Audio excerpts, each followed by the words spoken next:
Welcome to choice academy. அனைவருக்கும் வணக்கம். எல்லோரும் நல்லா இருக்கீங்களா? நம்ம 60 டேஸ் ஸ்டடி பிளானில் இருக்கக்கூடிய ஐஎன்எம் பாடங்கள் பார்த்துட்ருக்கோம். அதன் அடிப்படையில் இந்த பதிவில் 12th ஹிஸ்ட்ரியில் 6வது படமாக இருக்கக்கூடிய தேசியவாத அரசியலில் வகுப்புவாதம் அப்படிங்கிற பாடத்தினுடைய 2ஆம் பாகம் தான் நம்ம பார்க்க போகிறோம்.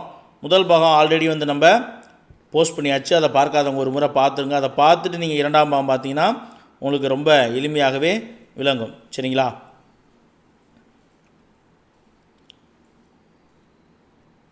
ஓகே, 2ஆம் பாகத்தில் பாருங்கன்னா ஃபஸ்ட்டு நம்ம 6.4 தொடங்குது. கடந்த வீடியோவில் ஒரு பாக்ஸ் தகவலை விட்டுட்டோம். அதுலேருந்து இப்போ தொடர்ந்து பார்த்துடலாமா? பாருங்கள், பிரிவினை தேசியத்தினுடைய வளர்ச்சி குறித்து காந்தியடிகள் அவருடைய மனவேதனையை வெளிப்படுத்தியிருப்பார். சரிங்களா? அது என்ன அப்படின்னு பார்த்துடலாமா? தனி மனிதர்களின் எண்ணிக்கையைப் போலவே பல மதங்கள் உள்ளன. தனி மனிதர்களின் எண்ணிக்கையைப் போலவே பல மதங்கள் உள்ளன. ஆனால் தேசியத்தின் ஆன்மா குறித்த விழிப்புணர்வு உள்ளவர்கள் மற்றவர்களின் மதங்களில் தலையிட மாட்டார்கள். இந்தியாவில் உள்ள அனைவரும் இந்துக்களாக மட்டுமே இருக்க வேண்டும் என இந்துக்கள் நம்பினால் அவர்கள் கனவுலகில் வாழ்கிறார்கள் என்றே பொருள். சரிங்களா? தங்கள் நாட்டை உருவாக்கிய இந்துக்கள், சீக்கியர்கள், முகமதியர்கள், பார்சிகள், கிறித்தவர்கள் ஆகிய அனைவரும் நாட்டின் சக மனிதர்களே. தங்களுடைய நலன்களுக்காக அவர்கள் ஒற்றுமையுடன் வாழ்ந்தாக வேண்டும். உலகத்தின் எந்த ஒரு பகுதியிலும் ஒரு நாட்டுரிமையும் ஒரு மதமும் ஒரே பொருளை தருகிற வார்த்தைகளாக இல்லை. இந்தியாவில் அவ்வாறு எப்போதுமே இருந்ததில்லை அப்படின்னு சொல்லி இந்த பிரிவினைவாதத்தை எதிர்த்து அதை தொடர்ந்து அதனால் ஏற்பட்ட மன உளைச்சலின் காரணமாக காந்தி வெளிப்படுத்தியிருப்பார். சரிங்களா?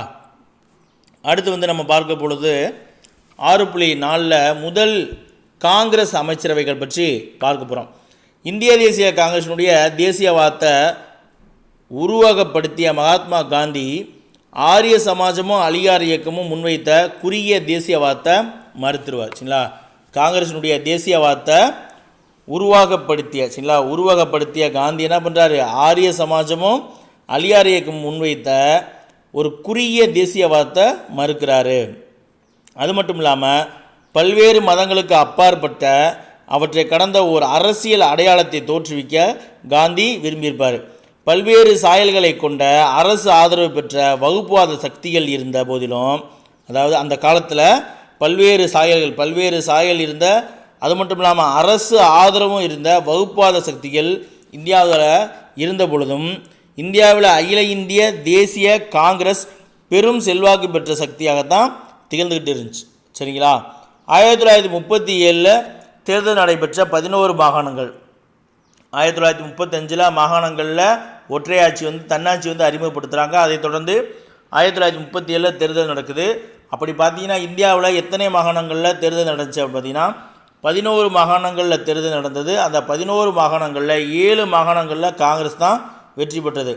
அது மட்டும் இல்லாமல் 3 மாகாணங்களில் மிகப்பெரிய கட்சியாக காங்கிரஸ் திகழ்ந்தது.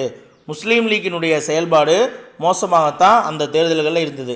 ஆனால் மொத்த முஸ்லீம் வாக்குகளில் 4.8 விழுக்காடு வாக்குகளை பெறுவதில் மட்டும்தான் முஸ்லீம் லீக் வெற்றி பெற்றிருப்பாங்க. அதாவது அப்போது இந்தியாவில் இருந்த 100% முஸ்லீம் வாக்குகளில் 4.8 விழுக்காடு வாக்குகளை வாங்குறதுல மட்டும்தான் முஸ்லீம் லீக் வெற்றி பெற்றிருப்பாங்க. காங்கிரஸ் மதச்சார்பற்ற மாபெரும் மக்கள் கட்சியாக அந்த தேர்தலின் வாயிலாக எழுச்சி பெற்றது. ஆனால் அரசு காங்கிரஸுக்கு இந்து அமைப்பு அப்படின்னு தான் முத்திரை குத்தியிருப்பாங்க. சரிங்களா?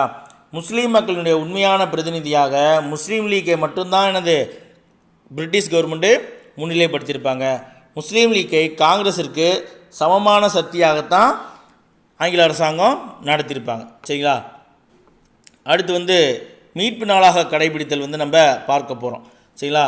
அதாவது காங்கிரஸ் அமைச்சரவை அமைச்சிருவாங்க. அதுக்கப்புறம் 2ஆம் உலகப் போரில் இந்திய தலைவர்களை கலந்தாலோசிக்காமல் பிரிட்டன் அரசு இந்தியாவை போரில் இழுத்து விட்டுருவாங்க. அதற்கு எதிர்ப்பு தெரிவித்து அந்த 11 மாகாணங்கள்லையுமே காங்கிரஸுடைய அமைச்சரவை ராஜினாமா செய்வாங்க. காங்கிரஸ் அமைச்சரவை ராஜினாமா செய்த அந்த நாளை முகமது அலி ஜின்னா அவர்கள் மீட்பு நாளாக, காங்கிரஸ் கட்சியிலேருந்து நம்ம மீட்கப்பட்டோம் அப்படின்னு சொல்லி மீட்பு நாளாக கடைபிடிப்பார். அதை பற்றி தான் நம்ம பார்க்க போகிறோம். பார்த்துடலாமா? 1939 2ஆம் உலகப் போர் வெடித்திருக்கும். இந்தியாவினுடைய அரசு பிரதிநிதியாக அப்போது யார் இருப்பார்? லின்லித்கோ பிரபு இருந்திருப்பார். சரிங்களா. இந்தியாவினுடைய அரசு பிரதிநிதியார் லின்லித்கோ பிரபு இருந்திருப்பார். அவர் என்ன பண்ணிடுவார், இந்தியாவுமே இந்த போரில் இருக்கும் அப்படின்னு சொல்லி உடனடியாக அறிவிச்சிருவார். காங்கிரஸ் கட்சியை வந்து கலந்தாலோசிக்காமல் இந்த முடிவு எடுக்கப்பட்டதால் காங்கிரஸ் வந்து எனது மிகவும் ஆத்திரப்பட்டு, ஏன்னா மாகாண அளவில் நாங்கள் இங்கே ஆட்சி செஞ்சுட்ருக்கோம், இந்திய தலைவர் இருக்கோம், எங்களை கலந்துக்காமல் நீங்கள் பாட்டுக்க போரில் நாங்கள் கலந்துக்கிறோம் அப்படின்னு சொல்லி அறிவிச்சிட்டிங்க அப்படின்னு சொல்லி காங்கிரஸ் வந்து வெகுண்டு எழுந்து என்ன பண்ணுவாங்க, கோபம் அடைஞ்சிருவாங்க. காங்கிரஸுடைய செயற்குழு மாகாணங்களை சேர்ந்த காங்கிரஸ் அமைச்சர்கள் அனைவருமே ராஜினாமா செய்ய வேணும் அப்படின்னு சொல்லி முடிவெடுக்கிறாங்க. நாங்கள் பிரிட்டிஷாருடைய இந்த நடவடிக்கையை எதிர்த்து காங்கிரஸில் இருக்கக்கூடிய அனைத்து அமைச்சரவையும் காங்கிரஸ் அனைத்து அமைச்சரவைகளும் வந்து என்னது ராஜினாமா செய்யணும் அப்படின்னு சொல்லி காங்கிரஸுடைய செயற்குழு முடிவெடுத்துருவாங்க. அதே தொடர்ந்து காங்கிரஸ் அமைச்சருடைய ராஜினாமாவை தொடர்ந்து மாகாண ஆளுநர்கள் சட்டமன்றங்களை தற்காலிகமாக நிறுத்தி வைத்த பின்னாடி மாகாண நிர்வாக பொறுப்பை தாங்களே ஏற்றுக்கொள்ளவும் ஆரம்பிச்சிட்டாங்க.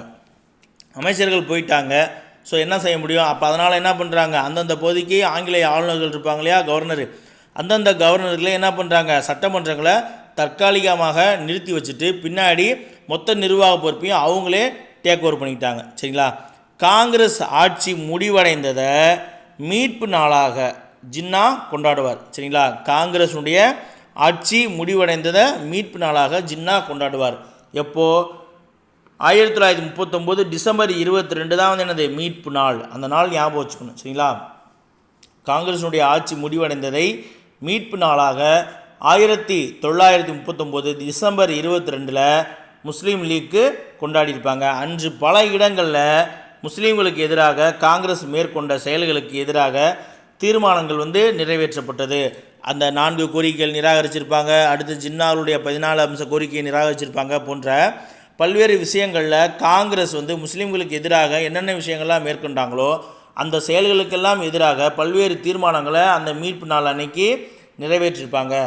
தேசியவாத முஸ்லீம்களுடைய செயல்பாடுகள் இஸ்லாமுக்கு எதிரானதென பெயரிடப்பட்டு சிறுமைப்படுத்தப்பட்டன. காங்கிரஸுக்குள்ளேயே சில முஸ்லீம் தலைவர்கள் இருந்திருப்பாங்க இல்லையா, அவர்களுடைய செயல்பாடுகள் எல்லாமே வந்து பார்த்திங்கன்னா இஸ்லாமுக்கு எதிரானது அப்படின்னு சொல்லியிருப்பாங்க. இப்படி இருந்த சூழலில் 1940 மார்ச் 26 சரிங்களா, 1940 மார்ச் 26 லாகூரில் முஸ்லீம் லீக்கு முஸ்லீம்களுக்கு தனிநாடு வேணும் அப்படின்ற கோரிக்கையை வந்து தீர்மானமாக நிறைவேற்றுறாங்க. சரிங்களா. 1940 மார்ச் 26 லாகூரில் முஸ்லீம் லீக் என்ன பண்ணுறாங்க, முஸ்லீம்களுக்கு தனிநாடு வேணும் அப்படின்ற கோரிக்கையை தீர்மானமாக நிறைவேற்றுறாங்க. முகமது அலி ஜின்னா உறுதிபட சொல்லியவர். முதலில் ஜின்னாவோ நவாப் ஜாஃபருல்லா கானோ முஸ்லீம்களுக்கு தனிநாடு உருவாக்குவது சாத்தியமாகும் என்று கருதலை. ஆரம்பத்தில் முகமது அலி ஜின்னாவும் சரி நவாப் ஜாஃபருல்லா கானோ முஸ்லீம்களுக்கு தனிநாடு அப்படின்னு சொல்லி ஒன்று உருவாக்குறது சாத்தியமாகும் அப்படின்னு அவங்க நினைக்கல. இருந்தாலும் 1940 மார்ச் 23 முஸ்லீம் லீக்கு ஒரு தீர்மானத்தை நிறைவேற்றுறாங்க. அந்த தீர்மானத்துடைய வாசகங்கள் என்னென்ன அப்படிங்கிறத பார்த்துடலாமா? பாருங்கள், அந்த தீர்மானத்துடைய வாசகங்கள். இது அகில இந்திய முஸ்லீம் லீக்கின் இந்த அமர்வின் சரிங்களா, அகில இந்திய முஸ்லீம் லீக்கின் இந்த அமர்வின் ஒருங்கிணைந்த கருத்து. அதாவது 1940 மார்ச் 23 அவங்க நிறைவேற்ற தீர்மானத்தில் இருந்தது. சரிங்களா. அகில இந்திய முஸ்லீம் லீக்கினுடைய ஒருங்கிணைந்த கருத்து என்ன அப்படின்னு பார்த்தீங்கன்னா, கீழ்கண்ட கொள்கைகளை கொண்டிராத எந்த ஒரு அரசியல் அமைப்பு திட்டமும் இந்த நாட்டில் செயல்பட இயலாது, முஸ்லீம்களுக்கு ஏற்புடையதாகவும் இருக்காது. சரிங்களா. அவங்க என்ன சொல்கிறாங்க, இந்த நாங்கள் கொடுக்குற கொள்கைகளை கொண்டிருக்காத எந்த ஒரு அரசியல் அமைப்பினுடைய திட்டமும் இந்த நாட்டில் செயல்பட முடியாது, அது மட்டும் இல்லாமல் முஸ்லீம்களுக்கு ஏற்புடையதாகவும் இருக்காது. அதாவது நிலவியல் அடிப்படையில் நிர்ணயித்து அடுத்தடுத்து அமைந்துள்ள பகுதிகள் மண்டலங்களாக அவற்றினுடைய எல்லைகள் வரையறை செய்யப்பட வேண்டும். தேவைகளுக்கு ஏற்றவாறு மாற்றப்பட்ட நிலப்பகுதிகளை கொண்டவைகளாக அவைகள் அமைதல் வேண்டும். சரிங்களா. தேவைகளுக்கு ஏற்றவாறு மாற்றப்பட்ட நிலப்பகுதிகளை கொண்டவைகளாக அவைகள் அமைதல் வேண்டும். அடுத்தது என்னது, நிலவியல் அடிப்படையில் நிர்ணயித்து அடுத்தடுத்த அமைந்துள்ள பகுதிகள் வந்து என்னது மண்டலங்களாக அவற்றினுடைய எல்லைகள் வந்து வரையறை செய்யப்பட வேண்டும். அடுத்து முஸ்லீம்களின் எண்ணிக்கையில் பெரும்பான்மையாக உள்ள பகுதிகள் சுதந்திரமான தனி மாநிலமாக அமைக்கப்பட வேண்டும்.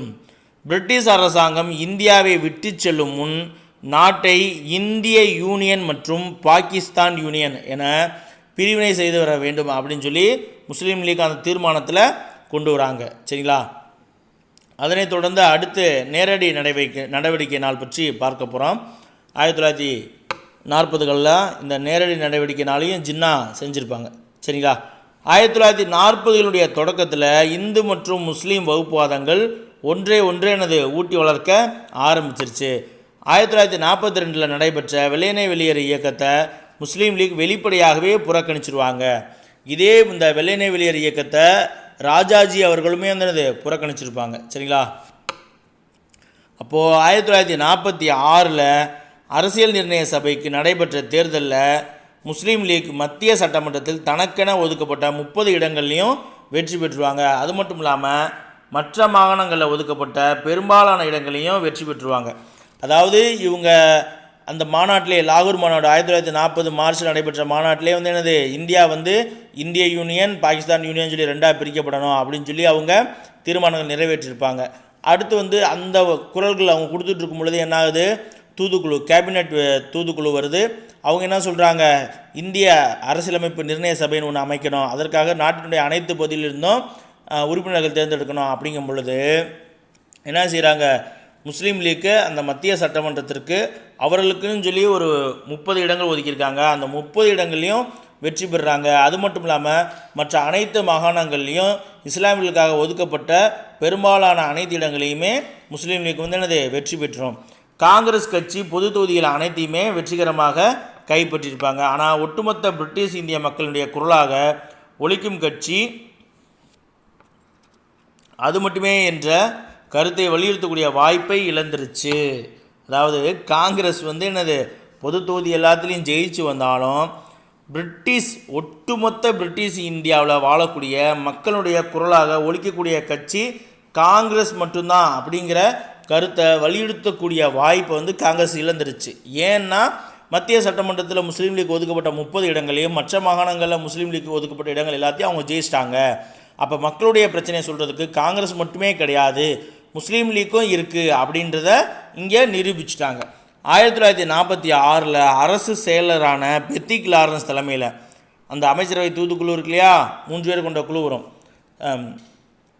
அதுக்கு தலைவர் யார், பெத்திக் லாரன்ஸ் தான் வருவார். சரிங்களா? Stafford Cripps, AV Alexander, Pethick Lawrence அப்படின்ற 3 பேர் வருவாங்க. அந்த குழுவினுடைய தலைவர் பெத்திக் லாரன்ஸ். இதை ஒரு முறை தேர்வில் கேட்டிருக்காங்க. சரிங்களா? அந்த 3 உறுப்பினர்களை கொண்ட அமைச்சரவை தூதுக்குழு காங்கிரஸ் முஸ்லீம் லீக் இடையிலான பிணக்கை தீர்த்து அதிகாரத்தை ஒரு இந்திய நிர்வாக அமைப்பிடம் மாற்றம் செய்யக்கூடிய நம்பிக்கையோடு டெல்லிக்கு வர்றாங்க. காங்கிரஸுக்கும் முஸ்லீம் லீக்கு இருக்கக்கூடிய பிரச்சனையை தீர்த்துட்டு அதிகாரத்தை என்ன பண்ணுறோம், ஒரு இந்தியாவை சேர்ந்த நிர்வாக அமைப்புக்கிட்ட நம்ம மாற்றம் செய்யணும் அப்படின்ற ஒரு நம்பிக்கையோடு தான் என்ன பண்ணுறாங்க, இங்கே இந்தியாவுக்கு வர்றாங்க. இந்த 3 உறுப்பினர்களில் ஒருவரான கிரிப்ஸ் இருக்கார் இல்லையா, அவர் அமைச்சரவை தூதுக்குழுவினுடைய திட்ட வரைவு தயாரிப்பில் முக்கிய பங்காற்றியவர். சரிங்களா?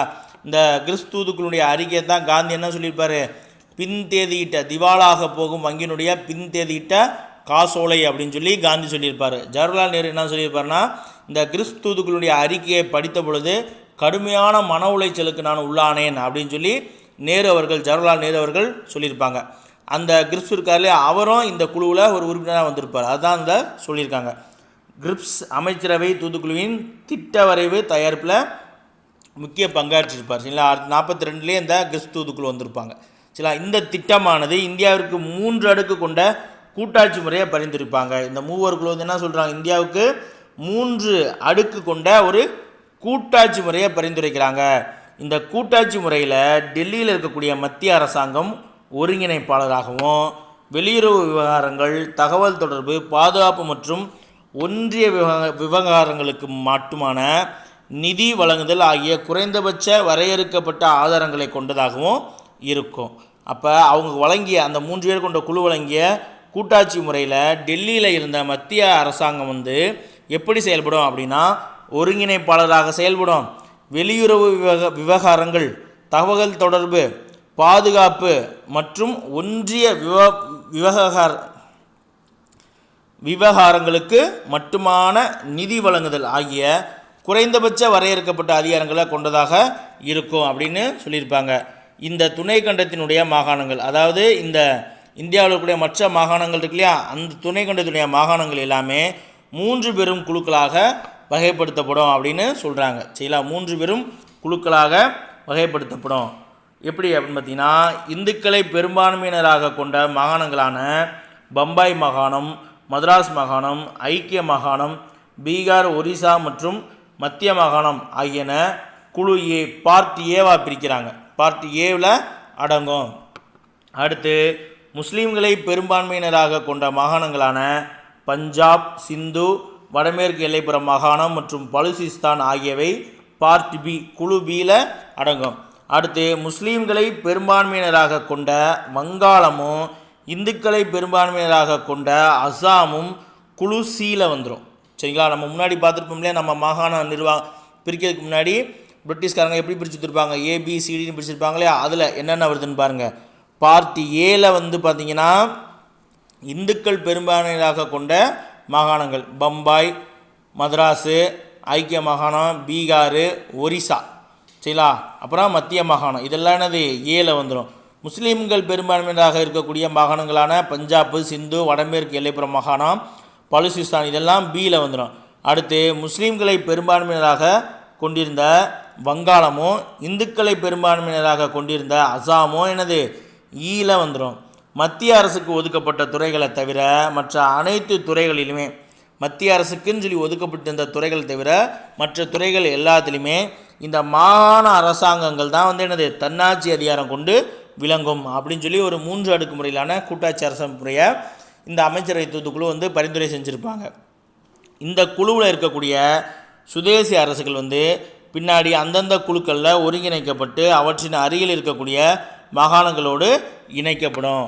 உள்ளூர் மாகாண அரசுகள் வந்து சரிங்களா, உள்ளூர் மாகாண அரசுகள் தமது குழுவிலிருந்து வெளியேற வாய்ப்பு தரப்படும். சரிங்களா, அந்தந்த மாகாண அரசுகள் வந்து நாங்கள் இந்த குழுவில் இருக்கலை அப்படின்னு சொல்லி நாங்கள் வெளியேறோம் அப்படின்னா அந்தந்த குழுவிலேருந்து வெளியேறுவதற்கான வாய்ப்புகளானது தரப்படும். ஆனால் மாகாண அரசினுடைய பெரும்பான்மையான மக்கள் விரும்பினா மட்டும்தான் அந்த குழுவிலேருந்து அவங்க வெளியேற முடியும் அப்படின்ற ஒரு கண்டிஷனும் கொண்டு வந்திருப்பாங்க. சரிங்களா, காங்கிரஸ் தலைவர்களும் ஜின்னாவும் அமைச்சரவை தூதுக்குழு திட்டத்தை ஏற்றுக்கிட்டாங்க. சரிங்களா, இப்படி அந்த அமைச்சரவை தூதுக்குழு இப்படி ஒரு திட்டத்தை வகுத்து கொடுத்துருக்காங்க. இந்த திட்டத்தை காங்கிரஸும் ஏற்றுக்கிட்டாங்க, ஜின்னா அவர்கள் தலைமையிலான முஸ்லீம் லீக்கும் ஏற்றுக்கிட்டாங்க. ஆனால் சில வாரங்கள் கழித்து, அதாவது பல வாரங்கள் கழித்து நடைபெற்ற ரகசிய பேச்சுவார்த்தைகளுக்கு பின்னாடி 1946 ஜூலை 29 1946 ஜூலை 29 முஸ்லீம் லீக் என்ன பண்ணுறாங்க, இந்த தூதுக்குழு திட்டத்தை நிராகரிக்கதை அறிவிச்சிருவாங்க. சரிங்களா, முஸ்லீம் லீக்கு ஏற்கனவே ஏற்றுக்கொண்ட இந்த முஸ்லீம் லீக்கினுடைய திட்டத்தை நிராகரிப்பதாக அறிவிச்சிருவாங்க. அது மட்டும் இல்லாமல் இந்தியாவில் இருக்கக்கூடிய அனைத்து முஸ்லீம்களையும் இதற்கு எதிர்ப்பு தெரிவிக்கணும் அப்படின்னு சொல்லி ஆகஸ்ட் 16 அன்னைக்கு என்ன பண்ணுறாங்க, நேரடி நடவடிக்கை நாளில் ஈடுபடணும் அப்படின்னு சொல்லி இந்தியாவில் இருக்கக்கூடிய அனைத்து முஸ்லீம்களுக்கும் அழைப்பு விடுத்துருவாங்க. இதை தொடர்ந்து கல்கத்தாவில் என்ன நடக்கும் அப்படின்னா 4 நாட்கள் மிக பயங்கரமான கலவரங்களும் நடக்க ஆரம்பிச்சிடும். இதனுடைய கடுமையான இந்த வன்முறை தாக்குதலுக்கு இட்டு சென்றதோடு ஆயிரக்கணக்கான உயிரிழப்புகளும் இந்த நேரடி நடவடிக்கை நாள் காரணமாக ஏற்பட்டிருக்கும். இதுவரை நாட்டை பிரிவினை செய்யக்கூடிய முயற்சிக்கு எதிர்ப்பு தெரிவித்து வந்த காந்தியடிகள் என்ன பண்ணுறாரு, முதலாக முஸ்லீம் லீக்கினுடைய பாகிஸ்தான் கோரிக்கையை ஏற்கிறாரு. இப்போ புரியுதுங்களா, காந்தி வந்து நாட்டை பிரிவினை செய்வதற்கு ஒத்துக்கொள்ள, ஆனால் ஒரு சூழ்நிலையின் காரணமாக நாட்டினுடைய பிரிவினைக்கு அவர் ஏற்றுக்கொள்ள வேண்டிய நிலை வருது. எதன் காரணமாக அப்படின்னு சொல்லி பார்த்தீங்கன்னா 1946 ஆகஸ்ட் 16 அன்னைக்கு ஜின்னா முஸ்லீம் லீக்கால் உருவாக்கப்பட்ட நேரடி நடவடிக்கை நாள் காரணமாக அதன் விளைவாக கல்கத்தா பகுதியில், நவகாலி அந்த பகுதியிலெல்லாம் கடுமையான கலவரங்களும் கொலைகளும் ஏற்படும். அதிகமான மக்கள் இறக்குறாங்க. இதன் காரணமாக காந்தி என்ன பண்ணுறாரு, சரி இஸ்லாமியர்களுக்கு தனிநாடு கொடுத்துடலாம் அப்படின்னு சொல்லி நாட்டை பிரிவினை செய்யக்கூடிய கோரிக்கையை காந்தியடிகள் ஏற்றுக்கொள்வார். சரிங்களா, இப்போ இதில் 2 டேட் ரொம்ப முக்கியமானது. 1946 ஜூலை 29 என்னது, இந்த அமைச்சரவை தூதுக்குழுடைய அறிக்கையை திட்டத்தை முஸ்லீம் லீக்கு நிராகரிச்சிருவாங்க. ஃபஸ்ட்டு ஏற்றுக்குவாங்க, அடுத்து நிராகரிச்சிருவாங்க. அதற்கடுத்து ஜூன் ஜூலைக்கு அப்புறம் அடுத்த மாதமே நேரடி நடவடிக்கையில் ஈடுபடவும் ஆரம்பிச்சிருவாங்க. சரிங்களா, இதே ஆகஸ்ட் 16 1932 தான் என்னது ராம்சே மெக்டொனால்டு வகுப்பாரி பிரதிநிதித்துவத்தை வெளியிடுவார். சரிங்களா. அடுத்து வேவல் திட்டம். வேவல் பிரபுவை தொடர்ந்து மவுண்ட் பேட்டன் பிரபு இந்தியாவினுடைய அரசு பிரதிநிதியாக பொறுப்பேற்பார். அடுத்து வந்து அதிகாரத்தை மாற்றி தருவதற்கும் நாட்டை பிரிவினை செய்வதற்கான நடைமுறைப்படுத்துறதையும் வேவல் பிரபு என்ன பண்ணுவார், வேவல் பிரபுக்கு பதிலாக மவுண்ட் பேட்டன் இந்தியாவுக்கு வருவார். சரிங்களா, அப்போதெல்லாம் வந்து பார்த்திங்கன்னா வேவல் பிரபு அவர்கள் தான் இந்தியாவுடைய வைஸ்ராயாக இருந்திருப்பார். அடுத்து நாட்டை வந்து எனது பிரிவினை செஞ்சு அதை நடைமுறைப்படுத்துறதுக்காக இந்தியாவுக்காக அரச பிரதிநிதியாக மவுண்ட் பேட்டன் பிரபு அவர்கள் எனது அரச பிரதிநிதியாக பொறுப்பேற்று இந்தியாவுக்கு வந்திருப்பார். சரிங்களா, இதோடு வந்து நமக்கு இந்த பாடம் முழுமை அடைஞ்சிருச்சு. சரிங்களா, ரொம்ப முக்கியமானதுங்க. அமைச்சரவை தூதுக்களுடைய திட்டம் என்னென்ன திட்டம் கொடுத்தாங்க, அதை வந்து காங்கிரஸ் ஏற்றுக்கிட்டாங்களா, முஸ்லீம் லீக் ஏற்றுக்கிட்டாங்களா, யார் நிராகரித்தாங்க, எப்போ நிராகரித்தாங்க, இந்த அமைச்சரவை தூதுக்குழு திட்டத்தை நிராகரித்ததை தொடர்ந்து என்ன விஷயம் நடந்துச்சு, அதை தொடர்ந்து நாடு எப்படி பிரிவினையானது அப்படிங்கிறதோட இந்த பாடம் வந்து முடிஞ்சிருக்கு. சரிங்களா, தொடர்ந்து படிங்க.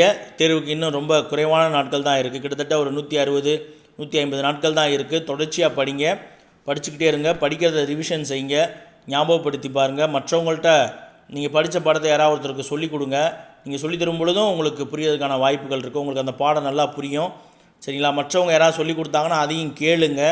ஏதாவது ஒரு விஷயம் தெரியல அப்படின்னா சங்கடப்படாமல் இந்த விஷயத்தை பற்றி சொல்லுங்கள் அப்படின்னு சொல்லி கேட்டு தெரிஞ்சுக்கிட்டு படிங்க. உங்களுக்கு தேர்வு வந்து ரொம்ப எளிமையானதாக இருக்கும். சரிங்களா, அடுத்த ஒரு வீடியோ பதிவில் சந்திப்போம். நன்றி.